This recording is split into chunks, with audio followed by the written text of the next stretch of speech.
Welcome to Strange Coordinates, the show where we use brands as roadmaps to arrive at surprising places. I'm Robert Baylog. And I'm Topher Burns. Robert and I founded an advertising agency called Territorial. We help brands find their place in the world by exploring how history, culture, desire bounce off one another to reveal insights about what is cool about being human. So if you've listened to the podcast before, you know that every episode, one of us gives the other a brand to explore, and that person is tasked with trekking into the wilderness and coming back with a story that they find to be really compelling. It could be a story about a cult, it could be a story about a murder, it could be an innocent story, it could be a story about fun. It's how we use brands as compass points to discover more about the world around us. Yes, and this week, I gave Robert an assignment to delve into the world of MGM. Yeah, you sure did. I truly didn't know the mission that I was launching you off onto. I was like, that sounds fun, a little Hollywood glamour. That was literally the amount of thought that I added to it. Was just like, feels like a new vibe to add to the mix. I loved it. I mean, I love the intent. I had to tell, and we'll get into it. It was a long path that took me into a lot of different places. But before we do that, Topher, I want to just ask you a question. So we've had I would call it a light tradition in the last few episodes of adding a bit of a sartorial commentary to the mix. I was, festooned in workout gear once. I'm curious if that is a thing that you've done this time, or if the waistcoat is just an unconnected choice. Well, I got myself dressed this morning, and I go downstairs to make myself some coffee, and I say hello to my lovely husband, and he goes, "Howdy, buckaroo." And I wasn't going for Western, I'll tell you that. I was kind of thinking that I wanted to nod to a little bit of like some like old school, not like glamour per se, but maybe just a gesture towards some of the more sartorial choices of yesteryear.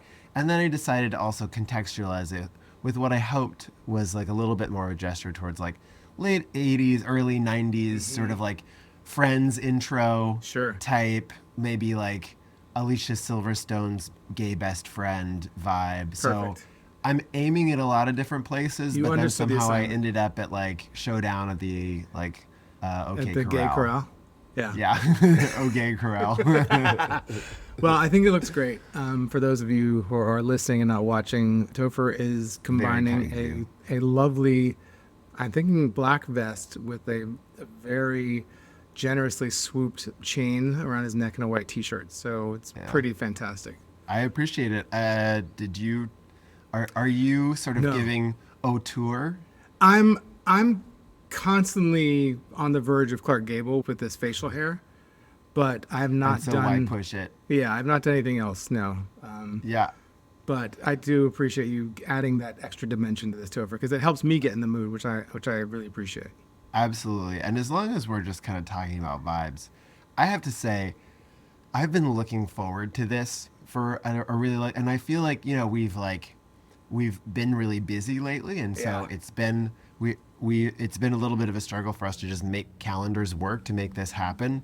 But I feel like this timing is great. Like I feel like we earned this moment to spend together, and it's something that my soul has needed. So I'm excited to get in here and mix it up. Well, that's nice. Well, I now feel like you're softening me up right before this. I was living in the world of the hard-nosed Louis B. Mayer, and now this is very sentimental. I don't even know who that is. Well, you're about to find out.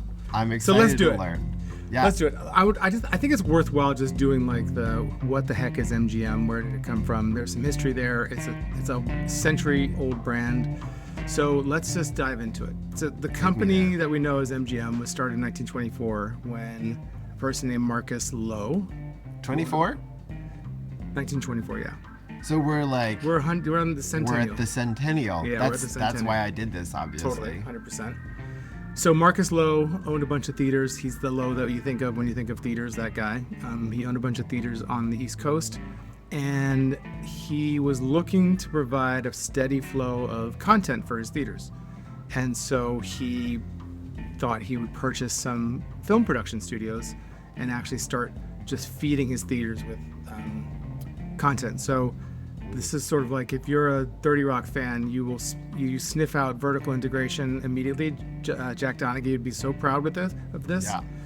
So he purchased 3 different production companies, one called Metro Pictures, one called Goldwyn Pictures, and one called Louis B. Mayer Pictures. Just for context, at this time, the Hollywood sign was only 2 years old, and it was still advertising real estate in Beechwood Canyon. It was not referring to anything but tracts of land that you could purchase. So this is how seminal MGM is to the Hollywood story. And another thing that sort of came to define Hollywood that MGM really pushed forward was this notion of the sort of blockbuster.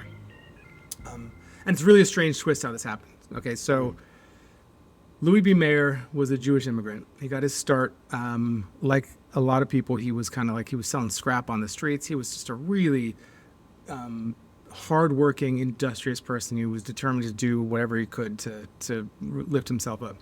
Eventually, he got to the point where he purchased some theaters. They were transitioning from vaudeville into film, and he got his first big break in business when he, as a theater owner, purchased the exclusive rights to show D.W. Griffith's Birth of a Nation in New England. And if you don't know anything about Birth of a Nation, it's often called the most racist film in Hollywood history. It's essentially the story of the Klan. It was kind of a lost cause revisionist film that was done. The challenge with it is it also kind of broke the mold in terms of how films are produced. It really brought the notion of the epic to the medium, and Louis B. Mayer, although he probably was very, very against the content of the film, never lost that lust for the big production. And so MGM became noted for making these massive films. They made Ben-Hur twice. There was one in 25 and one in 59. They made Mutiny on the Bounty twice.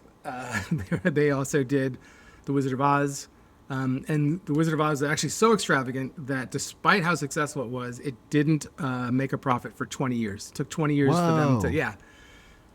So Really? this notion, yeah, totally. Like this notion of like the all-out, chariot race, massive sets. That was kind of like MGM creating that. And these are the things we think of about Hollywood. So the 30s and the 40s, they belonged to MGM. They invented basically the prestige musical, which was sort of taking the class and the quality of Broadway and turning it into film. So they won Best Picture 4 times with a musical, and musicals are near and dear to my heart. Are we going to get a little bit of a West Side Story moment? We're not singing in this. We're not singing in this episode because Okay. They're too. These are too old. The ones I don't really know them. If it was South Pacific, then we'd have a different story on our hands. But so yeah, so they were known for musicals, big extravaganzas. But by the 50s, things started to change a little bit, and part of that was driven by the fact that audiences were drifting into television. Part of it was driven by the fact that the economics of production had shifted, and hits just became harder to come by. They had some notable movies, obviously, and MGM has made great films for every single decade it's been around, but in terms of its influence and its quality, the 50s were when we started to see a little bit of like a drop-off. Mm-hmm. The 60s, that kind of accelerated, right? There were definitely major hits in the 60s. Dr. Zhivago was a huge hit. 2001 was a huge hit. But by the end of that decade, the studio was in big trouble. So it was bought in 69 by a guy outside of entertainment, a guy, Kirk Kerkorian, who we'll hear a lot about later. And thus began this dizzying and utterly mind-scrambling series of sales, purchases, repurchases, spin-offs, fire sales, bankruptcies, mergers, remergers, naming, renaming, all of this. This is just a horror show when you look at the brand context. Like these are the moments when it's just like a charnel house. Totally. Yeah, and I want to talk about that a little bit later because it's really interesting to compare the outer face of a brand with the inner workings of the company that is supporting their brand, because you're right. It is just sort of, this is where I got bogged down in the research because it was so hard to follow. And we'll, again, talk about that in a little bit. Gross. So it was purchased, repurchased multiple times by Kerkorian, which is really funny. And its path kind of led through into and out of the cushy seersucker lined pockets of Ted Turner.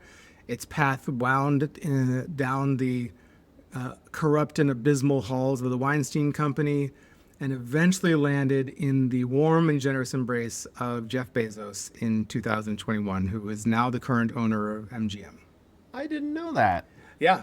I mean, I don't pay attention to the industry that much, but I mean, you know, he owns everything else. He sure does. Why not? Yeah. So that's like MGM in a very, very quick nutshell. But I want to kind of talk a little bit about the journey of me kind of even just going through that information. And I think you and I talked about this along the way. I didn't divulge the directions I was going. I just want to ensure that the listener knows we're not cheating. There's no back channel things happening here. But it was definitely a challenging assignment. And it was challenging for several reasons. One is that it's a 100-year-old brand. And it's a century of stuff. It's a century of stuff. And it's not just a century of stuff. It's a century of stuff, each of which has its own story. But really what we're interested in is, what does MGM offer as a brand? Yeah, totally. And so I was having a conversation with a friend of mine about this.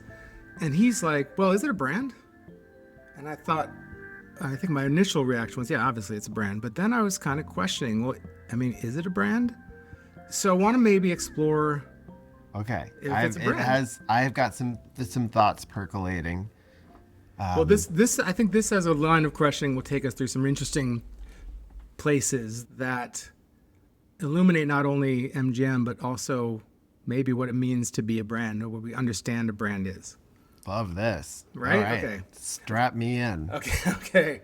So let's explore that for a little bit. I think when people think of a brand, the thing they think of first and foremost is like the thing itself, like the logo, the design. Like, so by that token, is MGM a brand? And I would say yes. MGM has the most famous studio logo probably in history. Yeah, that's that's the first thing my head went to, was just kind of like, when you're like, is MGM a brand? I'm like, I don't know. Does a lion roar on the movie screens? Right. Yeah. So do you know what's actually on that whole thing? Have you ever looked closely at it? No. The images that conjure to my head are, I get the like lion roaring, and then I feel like there's maybe some like zigzaggy gestures or something like that make me think of, like, in the original logo, maybe like electric utility unions. And then I think about like we've seen that sort of like behind the scenes picture of like the lion tamer getting the lion to roar. And that's what I got. So the zigzaggy things is actually RKO Pictures. It was like used to have like a tower thing. Okay, yeah. The logo for MGM is basically the lion head in like a gold gilded circle, and across the top of the gilded circle it says in Latin, "Art for art's sake." Huh. Which is sort of belied by the whole story I just told you about, this sort of like sales, resales, like. Yeah. Do you know how they came about that? Like deciding that they were gonna. Because it was like done in like 1919 when the guys, they were making silent art films, so they were like, this is gonna be great. Yeah. So that did not survive in fact for 60 years, but it still is still the most recognizable. Then there's some celluloid strips at the bottom that form some filigree and then all that kind of stuff. And then in the middle is the lion. We all know the lion. It's actually been 8 different lions over the course of MGM's history. Okay. And it's actually been CG for a little bit too. I think currently it's CG, but interesting. Yeah, and it was massively impactful when it came out because, like I said, it started in during the silent era, and even just seeing like a lion on screen in the silent era like that was a bit of like, okay, we're in for, the lights go down, you see a lion, you're like, oh right, I'm in a different place. This is movie magic happening, right? It was really powerful, and that's the power of a brand or a logo, can actually transport you into a new space. Yeah. And was the sound kind of part of it, where it's like, Well, that's the thing. When they got the sound, it blew people's minds. Like people just got when sound became added to it. It would just like people get thrilled just by the start of the movie because they would hear this roar of a lion. They were like, "Oh my god, this Yeah. is insane!" right? So, but this is probably the best story of a logo related to a logo I've ever heard. Okay. So the second lion, there was the first lion who was kind of the silent lion, and then he became transitioned into the talkies age, and then they got another lion.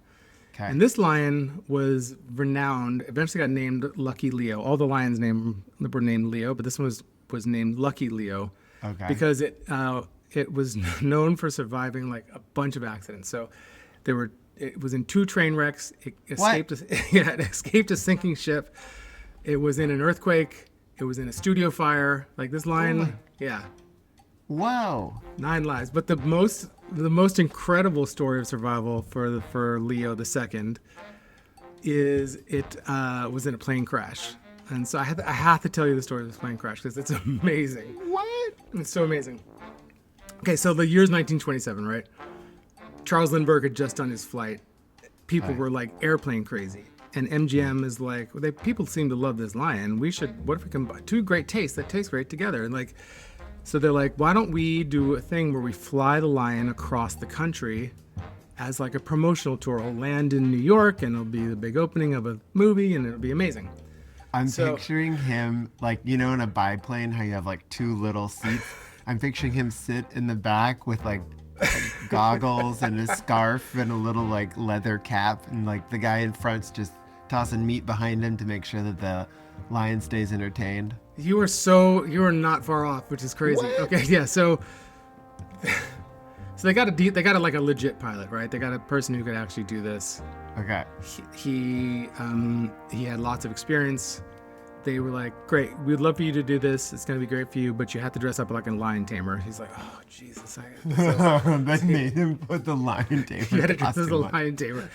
And then they installed directly behind the cockpit the lion cage. It was like right behind him. No. And then they took the walls of the fuselage and they took the walls off there and made a glass on both sides. So everybody can see the So lion. you could see the lion.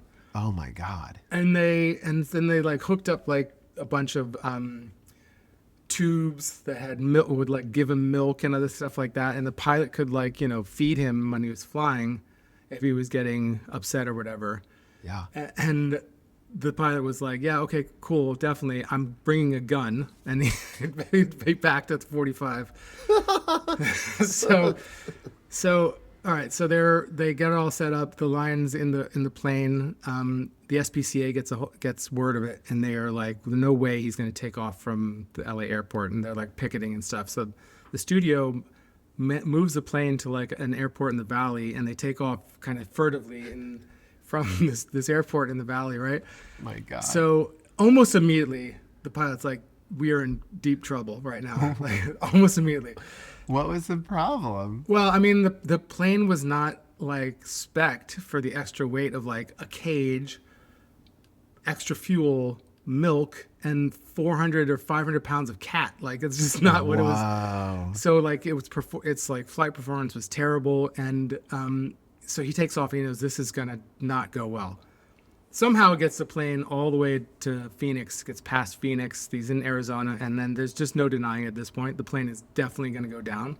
Oh God. So he's going in towards some mountains, right? Flying towards these mountains, and he's doing his best to make it be the least catastrophic crash he can make it happen. The plane impacts. The pilot wakes up after the crash. He's hanging upside down. The plane is upside down. He's hanging upside down in his seat, and he looks up, which would be down, to just see a lion in a cage below him. The lion is sort of calm and just chilling and like seems a little bit put out, but not what you would think. It's not kind of roaring and tearing at the bars. Yeah. So somehow the pilot manages to squirm out of his seat, gets down back on the ground, finds some of the provisions that they had, eats a sandwich or something, and realizes he's got to get help. So he takes the rest of the sandwiches and kind of opens them, like makes the milk available to the lion, and leaves the lion in the plane in the middle of the mountains with sandwiches and milk, and sets off into the wilderness to try and find help. So 4 days later, What? 4 days later, What? he got lost. He got turned around. He had to rough sleep a few nights. Like he was just not. It was not having a good. God. He was not having a good time. So 4 days later, these gas station attendants in some podunk town in Arizona see a man dressed as a lion tamer emerging from the Arizona bush. And he tells us this incredible story about a lion, an African lion, somewhere in the mountains, trapped in a cage. Yeah. And so he calls the studio, but gets them to give him a phone. Calls the studio, and the first thing people want to know is, "How's the lion? Is the lion Of okay?" course. Yeah. So this kind of sets off like an amazing PR blitz, because now it's like it's the race to find Leo, and they put together a posse of people who can go out and search. And he's trying to remember where he was, and he had been turned around, and some people had seen the plane fly, so it helped them orient where they were going. And they searched for another few days to try and find this thing. They had slaughtered a cow on the way so that they had something to give the lion, because they figured it might be a little bit peckish by that point. Yeah. And there were like daily news updates on this, like, is Leo safe? Amazing stuff. It was a massive PR coup for MGM. The lion was fine. They found it. It was apparently a very, very good-natured lion. They put it on a wagon. They dragged it out of the mountains. Then they he continued to serve MGM for like 20 years or something like that. It was crazy. Oh. Yeah. Maybe 10 years. Wow. Yeah. I love that they're able to kind of turn. It's like, what's going to be great PR? If we like come up with a ridiculous stunt that is potentially cruel to an animal. Yeah. We're going to sneak it past all the people who think it's a problem. Then we're going to prove all of them right that this is potentially fatal and cruel, but we're going to turn that into a positive thing for us. Like, yeah, totally. That's wild. That's Hollywood. Well. That's Hollywood, baby. Mike, look at that. Those are magic makers. Yeah, no kidding. I'm a tutor. I'm a student at their feet. You know what I'm saying? Yeah. Wow. So, yeah. I mean, the Lucky best. Leo, too. I Lucky love Leo. him. The best story about a logo ever. Like, I just think you can't top that. Like. Yeah. Oh, FedEx, you have an arrow in your logo? Great. Have you ever been in a plane crash? Well, probably, actually. They probably have, yeah. Sorry. Eeps. Too soon. Okay, so I think in the sort of logo column, yes, that has a logo, feels like that's a brand. Mm-hmm. A lot of things also that another thing that kind of defines brands is it makes products, right? Brand kind of makes products. MGM definitely made product. When it was at its heyday, it was producing 50 films a year, which is crazy. And if you think about that in context of like a product, imagine a brand that made 50 new products a year. Right. I mean, just the amount of management and trying to understand how that all fit together from a brand perspective would absolutely be paralyzing. Yeah. I mean, I'm thinking of the corollary now, and I feel like in the entertainment world, there's these new sort of like micro dramas that are starting to be released on services like TikTok, or you just go like to their, microsite and like subscribe. And in some ways, actually, I sort of thought those were kind of campy and silly and sort of like soap opera-esque and stuff like that. But this sort of like caps them in a different light, where you're like, oh, they do kind of have that feel of like the early sort of like Hollywood dramas, where they are just kind of like, okay, cool, she's a princess, and then she's, totally. Like a femme fatale, and then she's like, a Roman gladiator's lover, and then she's, they just kind of like cycle their actress through and be like, okay, you're gonna be all the people this week. Yeah. And she just kind of does her thing again and again. Yeah, I mean, that was because they were really just vehicles for the stars, which is how like, Edward G. Robinson ended up in 10 Commandments, which made no sense. Yeah. What was he doing playing like the Pharaoh's advisor? This is like an old Billy Crystal sketch where he does the whole thing about like Edward G. Robinson in the 10 Commandments. Where's your Messiah now? See, it's just hilarious. That feels I see Billy Crystal in that for sure. Yeah. So their product actually was quite good, though. I would say that amongst like the studios, they made just hit after hit. And the question I think I have is, yes, these are all products, but can we say that there is a connecting line in the way you'd think of a brand between something like Ben-Hur and something like Soylent Green, which it also made? That seems like how do you balance what brand means in a place where there's such variety and such difference? Do we want Yeah. to talk about this Yeah, now? I Or mean, you want I'm me to I'm save- interested. I'm super interested in it. Well, so my first thought is that brands are only helpful and useful insofar as they allow people to make decisions where they inform the decisions that you want people to make, where they push them in one direction or another. And I don't think we are at all currently. Well, actually, I'll take that back with one exception. But I think in general, when it comes to movies, people don't see movies based on like the studio that makes it. Like it's not like who greenlit this one and what studio is behind it. Like I only see MGM. Like that isn't really a thing. So from that perspective, the brand doesn't really need to do work because it doesn't factor into the decision making at the practical level. Like the studio brand doesn't matter because consumers don't make decisions of like what they watch based on the studio.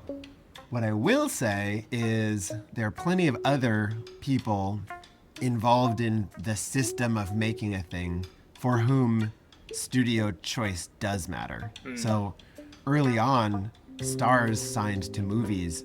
Or didn't sign to movies, they signed to studios. You'd be like, okay, I'm going to sign this like thing with this studio versus that studio. And that means they'll make all my movies and I will live and die by like whatever happens in MGM world. Yeah. That doesn't work with talent anymore, but you still have an association with like which studios you would want to work with, the people who work for you as like an employer brand. It's helpful, and it probably also informs things like the types of products or projects, therefore, that you're like taking on. Like at an internal decision making process, your brand probably matters in terms of like how you describe what it is that you care about. So I feel like the brand might, at least just like thinking off the top of my head, is that the brand probably matters more within the industry where decisions about which studio to work with or work for are salient, whereas like on the consumer side, it's not a salient consideration. Yeah. Who was the one exception you were calling out? I think Well, I know. Yeah, I think you probably do know, but like if somebody says this is an A24 film, I'm yeah. like, well, I'll check it out. Yeah. Like when somebody was like, do you want to watch a movie about like the Second American Civil War? I was like, that sounds heavy and I don't need that in my soul. And then they were like, it's an A24 thing. And I was like, yeah, okay. Yeah. Well, I'll check it out, and so it's interesting because they have in some ways sort of like revived Yeah. by having a clear point of view and also sort of like an ability to deliver artistically, and then a subset of culture that they're kind of making it for that we all think is cool, and then I watch it because I want to feel like connected to that. I want to feel like I like can understand it, get exposed to that. I feel like A24 stuff helps me understand current culture better. So Yeah. that's like a benefit for me. It's interesting too. Their brand, what we would call their brand, is almost, in my perception, entirely connected to the output, to the art itself. Like, yes, they have people that they've worked with consistently, like Alex Garland, but I don't think of like, oh, that's an A24 director or that's an A24 star. I think about the film and the quality of the film and the storytelling, which I think is actually different than MGM. MGM was kind of doing the whole package. They were very interested in the star, and they were interested in the lifestyle outside of the movie, and they were interested in like the glamour, and they wanted that to come across in the film, and they were Yeah. willing to take more chances with like B-level material that they were just kind of like, was just vehicle for a star than they and having that live in the MGM world, then I think, like A24 would never do like a movie of lower quality that just kind of provided a vehicle for somebody who had worked on, Midsummer or whatever it is. You know what I mean? Right. Yeah. Yeah, I was thinking a lot about A24 during this whole thing too. And I think, again, like what differentiates them and what actually, another thing we should probably talk about with MGM is that sort of star relationship. Because there was kind of a trick question in what I asked you about what is the connection between Ben-Hur and Soylent Green. And the connection is Charlton Heston, who was an MGM star for a while. And this was kind of like, he was in the later part of that and he worked with other studios, but talent for them was always critical. And the stars themselves became the products. Yeah. So I guess like on the products front, yeah, they have products. They behave in ways that brands behave. That makes a lot of sense. And Topher, you and I, when we do work with brands, we spend a lot of our time talking about kind of brand values and brand propositions. And so that kind of proposition or value or spirit or philosophy, I think, is a core part of a brand. So if we look at MGM, would we say that they have that as well? I think MGM became associated very early on with glamour, like so much so that is why we have MGM hotels now. One of the main reasons that Kerkorian wanted to buy MGM was because there was so much equity in the MGM thing, in the MGM Interesting. aura, that he wanted to transfer that into kind of real estate. So, Right. yeah, so he bought the company in 69. He stripped down the film division as much as he possibly could. He like broke up the lot. He sold off parts of the lot. Some of it was raised, some of it was like sold off to developers. He had a fire sale for their memorabilia, and like they even sold the ruby slippers. It was just a real gutting of history. And he kind of did all that to trim down the liabilities on the film side so that the real estate side could kind of float. But he was able to do that because people heard the name MGM and they associated it with, the greats, and they wanted to stay in a place that captured some of that. Yeah. But Not me alongside sort the of kind like taking a moment to be like, who owns the ruby slippers? Right? Yeah. I thought they just were sold again recently. Am I misremembering that? This is quality podcasting time, just dead air of people. Ooh, they got stolen? And the That's FBI right. returned them to their owner, Michael Shaw, who, if he's a straight man, then knock me over with a feather. Sorry, Michael. You're, happily married to a woman. Okay, so you had the glamour. Glamour was like one of the things that they really stood for. I don't know if you call that a value, but it's a thing that came kind of define them as a brand. And equity, for sure. For sure.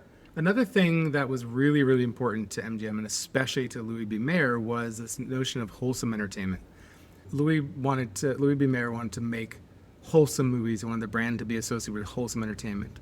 And this was the value that the studio protected most aggressively of all. And they actually put a person in charge of that. This guy's name was Eddie Mannix. I don't know if you've ever heard the name Eddie Mannix. No, but that sounds like a really boring job. Well, I think it's just the opposite. So Okay, Eddie Mannix was their kind of fixer.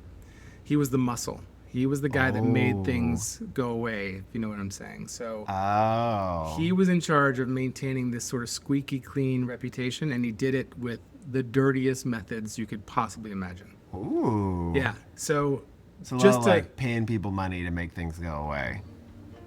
Yes, and so this is just a kind of like a small section of his CV. So there was a massive celebration for the sales team in the mid 30s in Los Angeles that Louis B. Mayer threw because they had, despite the depression, had turned like a massive profit, and he wanted to bring all the salespeople who were selling films into theaters, into Hollywood, to kind of give them a reward for that. Yeah, give them a taste. And so they had this bacchanalia, orgiastic convention on the lot, during which a starlet, a aspiring starlet who was brought on to kind of be a hostess, was raped by one of the MGM executives. You gotta think it wasn't just one, but Yeah.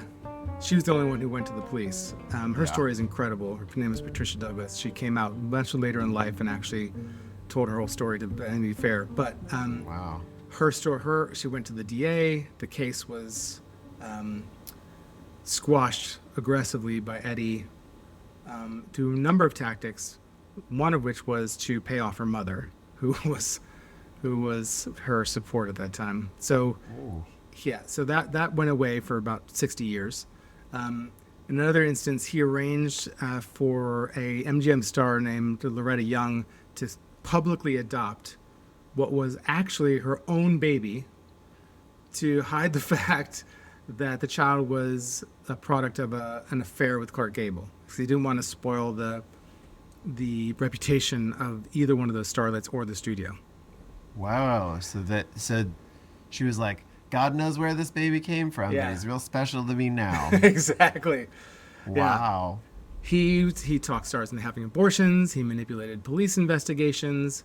In one, Clark Gable was actually involved in a fatal car accident, and Mannix arranged to have the blame put on somebody else who then could not be charged because they didn't have enough evidence to charge that person. Teddy Kennedy needed something like that. Right? Yeah. He's also suspected in the death of George Reeves, who is TV's original Superman, because George Reeves was having an affair with Mannix's wife. And in the most macabre, How did George Reeves die? there's mystery around his death. What? Yeah. Like he just kind of like turned up dead, and they're like, I don't know what. Yeah. Well, I mean, there was foul play obviously involved, but they couldn't trace it to anybody. Ooh, yeah. Wow. And then this is kind of the most macabre one, but also in some way the most sentimental. So, Carol Lombard, who was another big star, was in a plane crash, which, if you're on an MGM plane, just don't. You know what I mean? Yeah. Don't do it. So she was involved Especially in a if they plane. like got you hooked into like a milk tube situation, like say no. Yeah, exactly. So she was in a plane crash in, I forget, it was either Iowa or Idaho, one of those places. She was married to Clark Gable. He was just utterly distraught when he heard the news. Went on a huge binge, and they couldn't find the plane. They hadn't recovered her body, and he refused to stop drinking and to behave himself until her body was found. So Mannix personally led the expedition to go to the wreckage and recover her burned remains, and brought them back, so that Gable would kind of come down off the ledge. I always, after these stories, I was like, did he just burn a hobo body? Did he just kind of like body snatch? And Not then, in this instance, but 100% did at some point. Yeah. Dang. So he went to all these lengths to like protect the wholesome image and brand of MGM. And like you and I have worked with some aggressive compliance departments before, but I think this really takes the cake. Well, that's what I was kind of thinking as I was like, what a boring job, like telling everybody to calm down and like, that's not allowed in the movie. And I pictured him more as sort of like a, Liz Cheney sort of like shamey, like Right. that doesn't meet our standards type of person. This guy's a fixer. Yeah, total fixer. So, like MGM has a notable logo, renowned products, commitment to values and ideas. Feels really a lot like a brand. Feels like we're kind of landing in that space. But I think I haven't really gone into just how deeply it was cut up over that time, because this is what struck me as maybe pushing it to a place that it wasn't necessarily a brand, because the company underlying that brand kind of really ceased to exist after 1969. The company that we think of when we think of MGM doesn't really exist anymore. So Kerkorian purchased MGM when it was still called MGM in 69.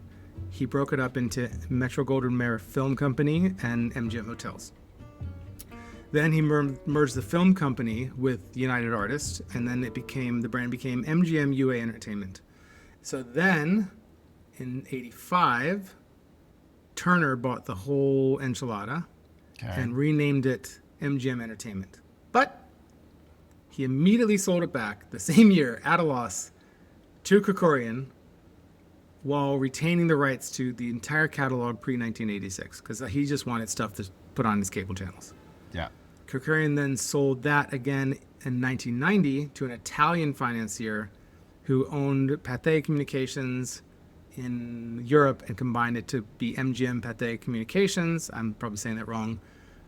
But that dude's creditors called in his debts because he was shady as hell. So it was almost immediately then put back up for sale, where it was bought again by Krikorian in 1996.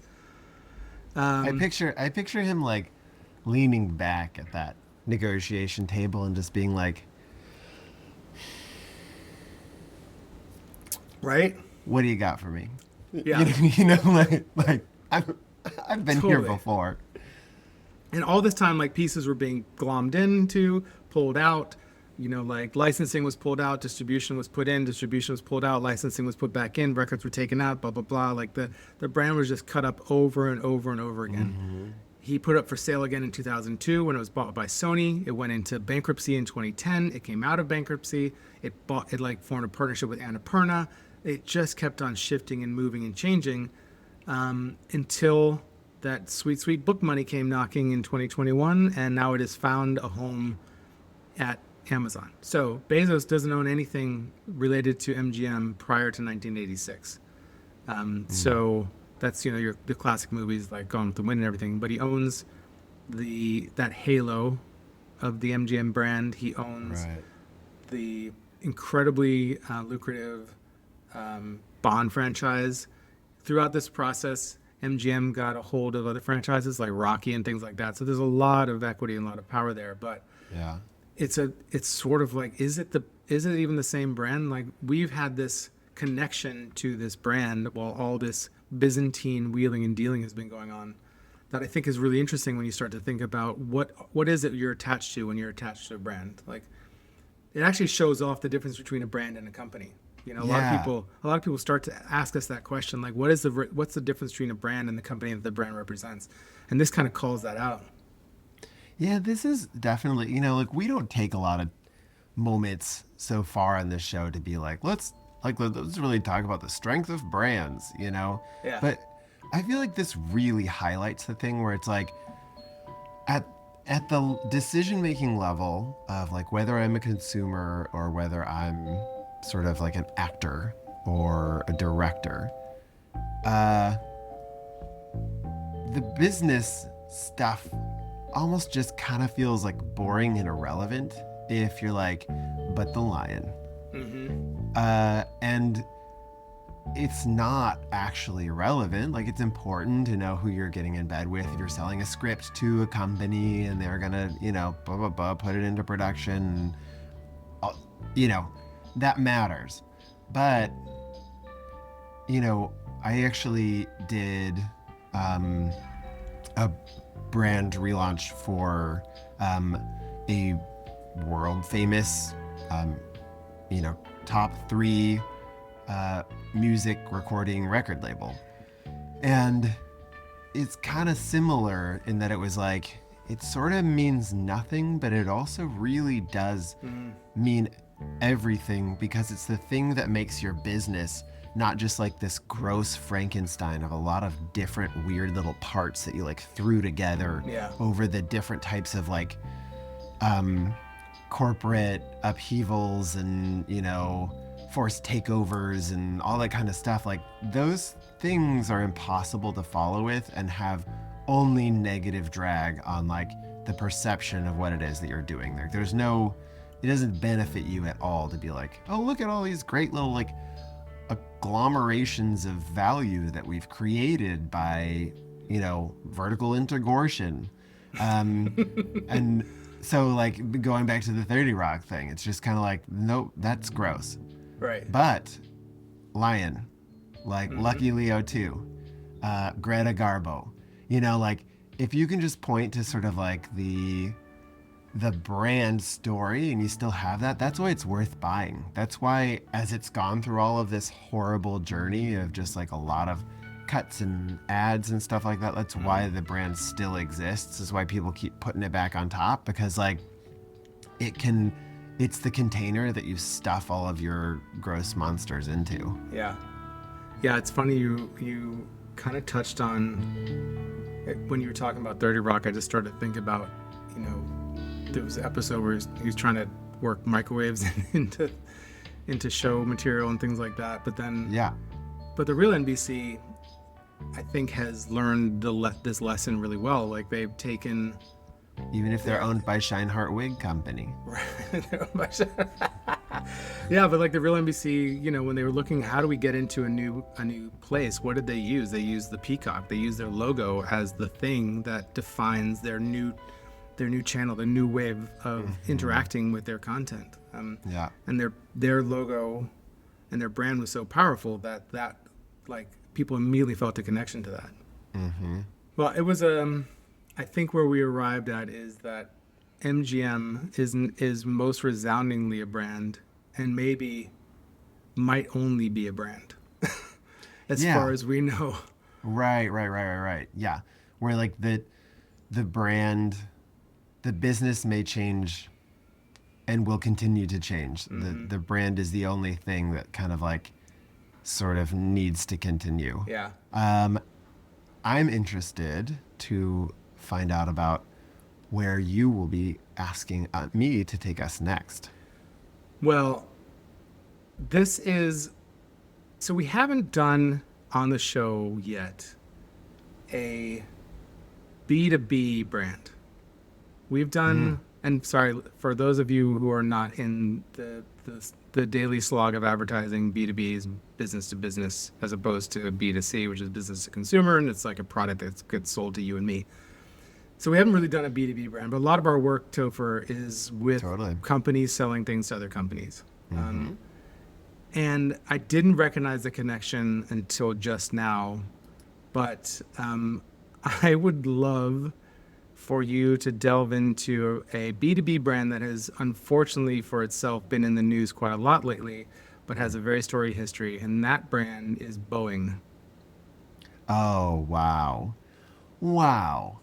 I mean, didn't realize. Bring Leo with me, and we're gonna. Yeah, this is fun. I'm excited about this one, and I don't actually know a ton, but there's a few connections. Like, so my dad was in the Air Force, and when he left the Air Force, he applied for a bunch of jobs, and the 3 jobs that he was offered would have determined sort of where I grew up.